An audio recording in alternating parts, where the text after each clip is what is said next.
have instead Mike Tarnowich, who works in the campus ministry called Disciple Makers. He is their Williamsburg staffer.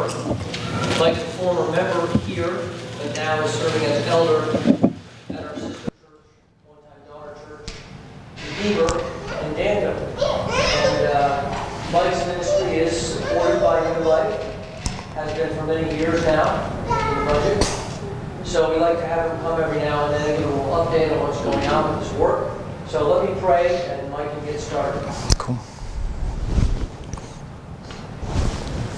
Lord, we thank you for Disciple Makers, now the 10 years standing, and that we are still very closely connected to that ministry. We pray that you would use this time to help us to get more in touch with what's going on in this nearby campus. We've been to continue to use and bless Disciple Makers and other campus ministries. Pray that you would use this time also to prepare us for worship. Bless the other Sunday school classes that are going on here in the building this morning. We ask in Jesus' name. Amen. Amen. Thanks, Joe. Good to be here. Good to see you all. Some of you I know from back in the day. Some of you I know since then, and many of you I don't know, but that's okay. So I look forward to meeting you all and chatting with you afterwards. As Joe said, you know, a long relationship with this church. You know, was one of the first families, Lynn and I, one of the original families to plant Redeemer down there. So, you know, being here is fun, actually. And I look forward to actually just being here in the worship service. You know, no responsibilities as an elder. I can just sit here and enjoy worshiping here with you guys. Brings back a lot of memories in this room even. I actually got baptized up here. Paul baptized me. So really, really cool. Yeah, just wanted to, so I don't forget, and just thank you guys for your support over the years too of us in the ministry, and just in so many other ways, even supporting us as a church. You know, I feel like I have two things. I have us as a church and Redeemer as an elder, and then also a relationship, just you guys supporting us through the ministry. So both those have been great, and appreciate your guys' help in both those areas this last year. So, start with the story.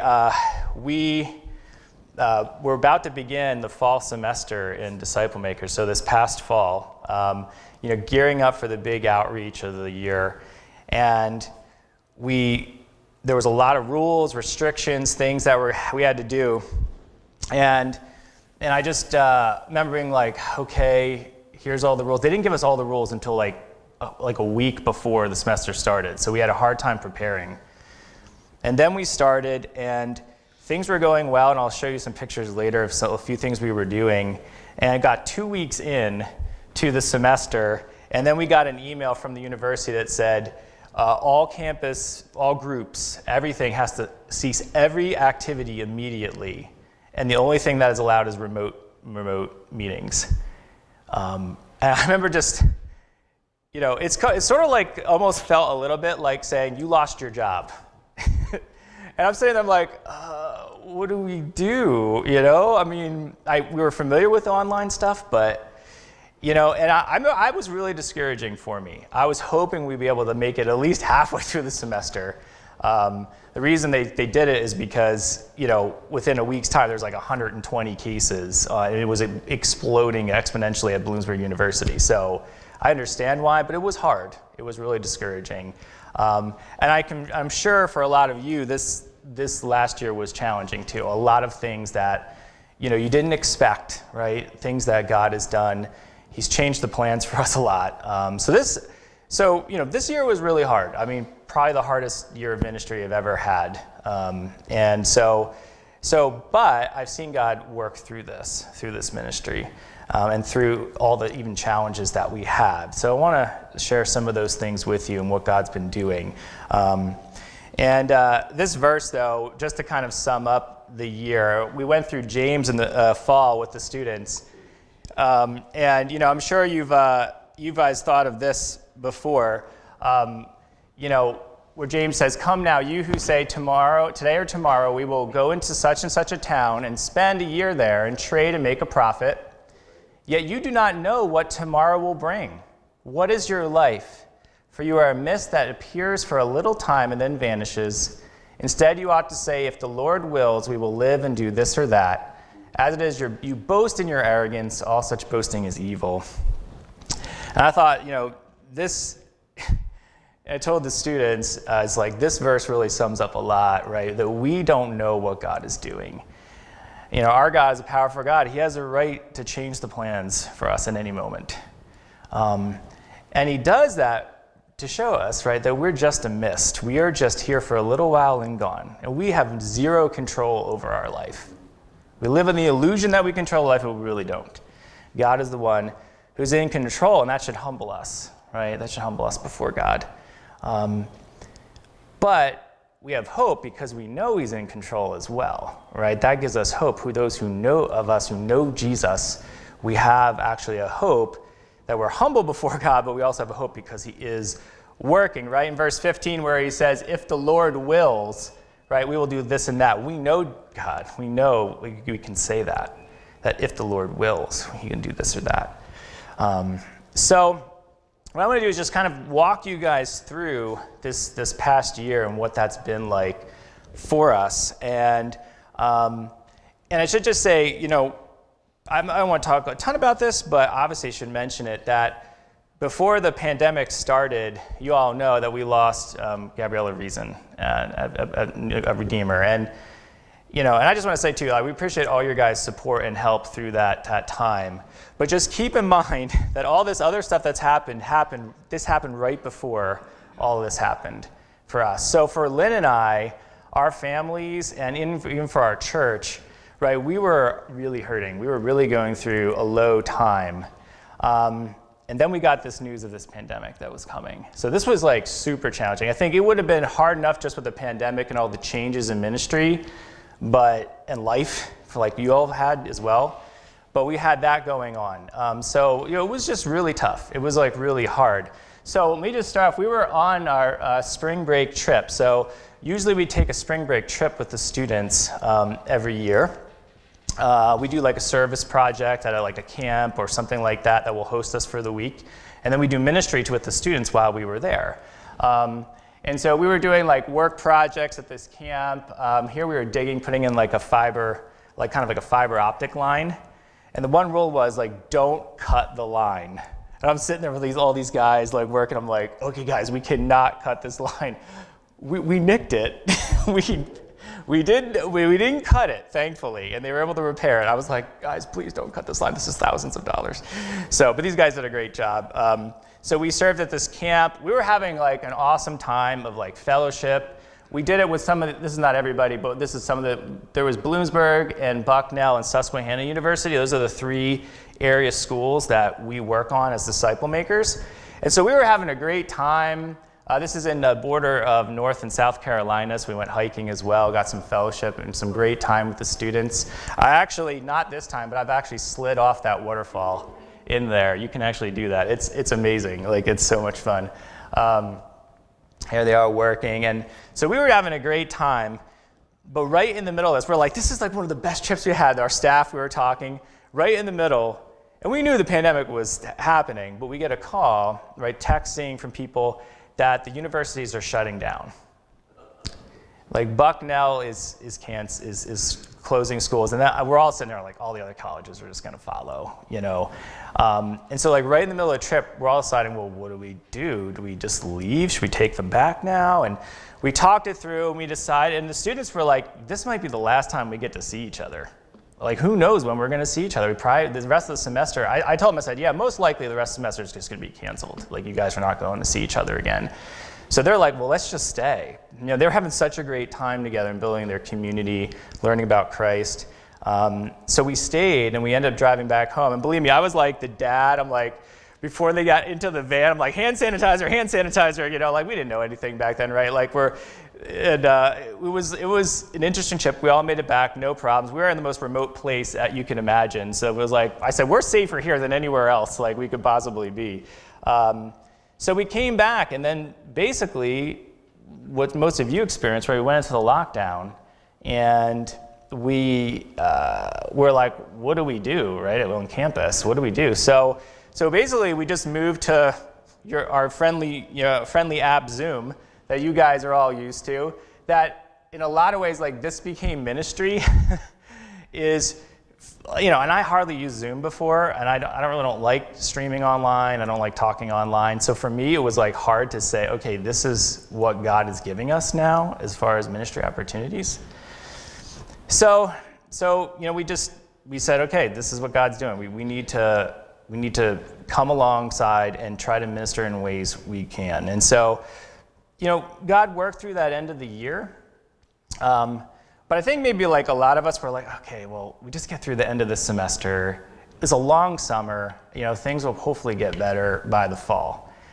And so, right, we make it to the fall. Like I showed you a little bit about the planning.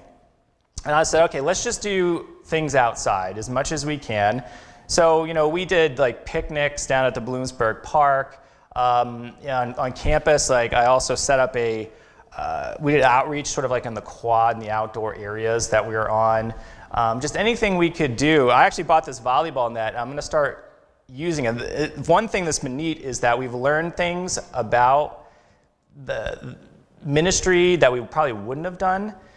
So I bought this volleyball net, and I've set this up on the middle of the quad on campus, and people start coming out of the woodwork to play with us. And we actually met a lot of people that way, and I got a lot of names and numbers. So I'm like, I'm just going to keep doing this on campus. This will be great. I'm going to meet a lot of people this way.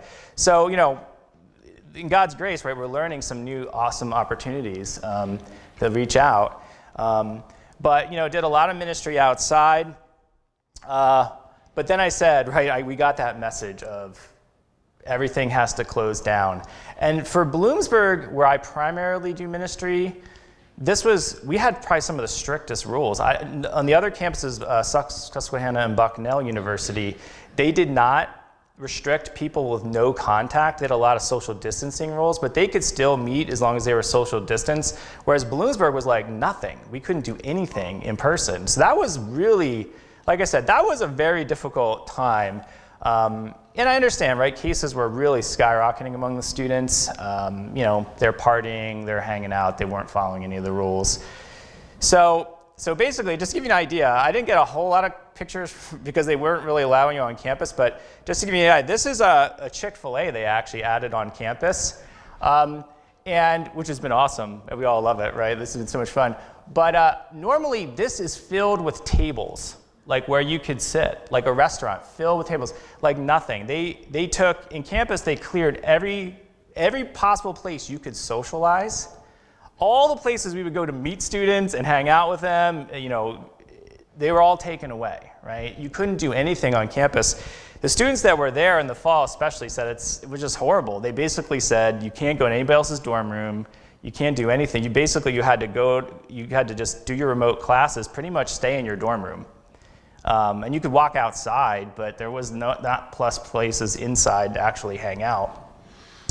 So this was super challenging, and I'm sure, and I think all these physical problems will be challenging enough. But I also feel like there's other things that we sort of learned through this and that were challenging.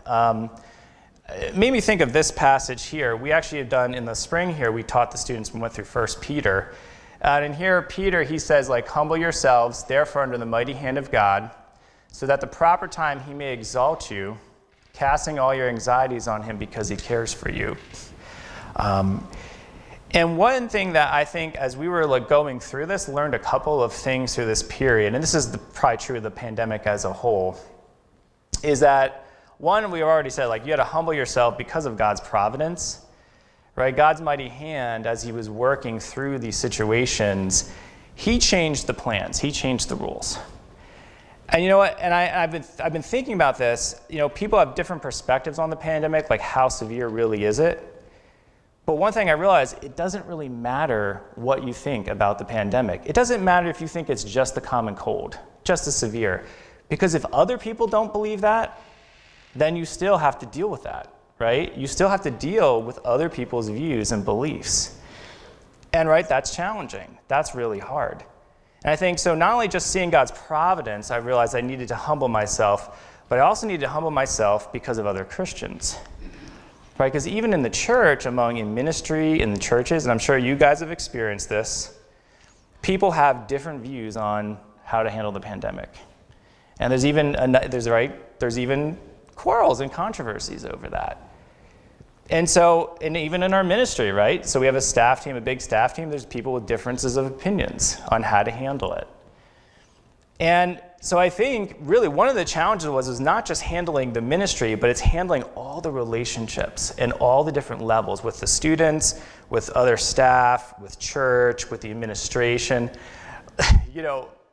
and the plan's constantly changing, right? New restrictions being lifted and then put back into place. I don't know, I felt extremely exhausted by that. And just trying to communicate to everybody and learning how to respect people's differences of opinion. I think that is one thing that's hard, right? Because if you look in the context of these verses in 1 Peter, he's actually he had just talked about church leadership, like church leaders leading in an understanding way, and then also younger people in the church submitting to their leaders. And so, then he says, like, humble yourselves with one another. And I think that that's been a real challenge for us, like in all areas of life. And I think in the ministry too, and among the students, to say, okay, no matter how I feel about it, how do I respect other people and how they feel about it, right? And how